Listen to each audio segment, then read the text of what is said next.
The Wind Calf, Jane Yolen. Jane Haidt Yolen is an American author and editor of folklore, fantasy, science fiction, and children's books. She has written over 280 books, the best known of which are The Holocaust novella and The Devil's Arithmetic. The present text is an edited version of her popular short story of the same name. There was once a lad who wanted to be a sailor, but his mother would not let him go to the sea. Child, what do you know of sailing? She would say. You are a farmer's son. You know the turn of the seasons and the smell of the soil, but you do not know the sea. Now the boy, whose name was John, had always obeyed his mother. So he went about his farm work with a heavy heart, but did not again mention the sea. One day he had been walking behind the plough. He all but ran over a teeny green turtle on a cold of dirt. He picked the turtle up and set it on his head where he knew it would be safe. When he was done with plowing, John plucked the turtle from his head. To his utter surprise, he found that it had turned into a teeny green fairy man that stood up on his palm and bowed. I thank you for your kindness. Tell me your heart's desire, and I'll grant it to you for saving my life, said the fairy. John bowed back, but said nothing. Although his heart yearned to go out to the sea, he did not express his wish. The green fairy man could read a heart easily, so he said, I see you wish to go sailing. John's face answered for him. Since you put me on your head like a hat to keep me safe, I shall give you a different kind of cap in return.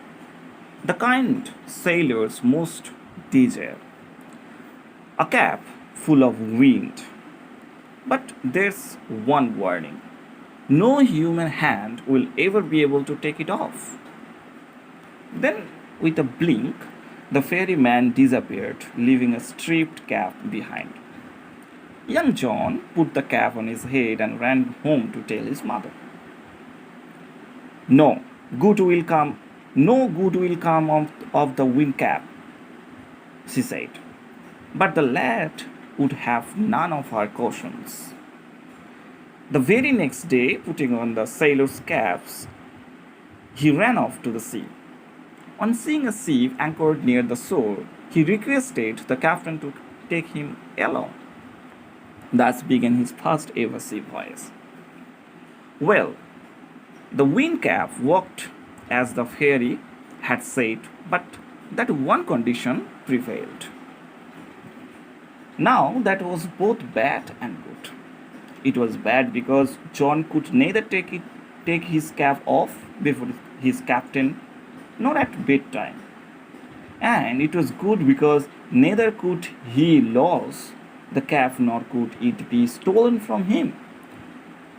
Since it was wind that sailors called for and wind that John could supply, he soon became very popular. When he twisted the cap, he could summon the east wind and the west wind. He could also turn it to call both the north and as well as the south wind. The captain would therefore never part with his prized sailor and let him ashore. For a year and a day, young John did not set foot on land. He saw nothing but churning of the waves. Soon there grew in his heart a strong desire to see the land.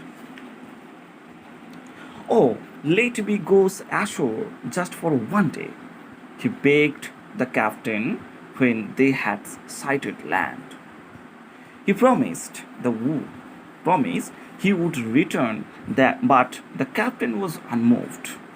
However, John could not stop dreaming of the land. One quiet morning, he lay fast asleep and fell to dreaming again. Unknown to him, the ship stood offshore from his old farm.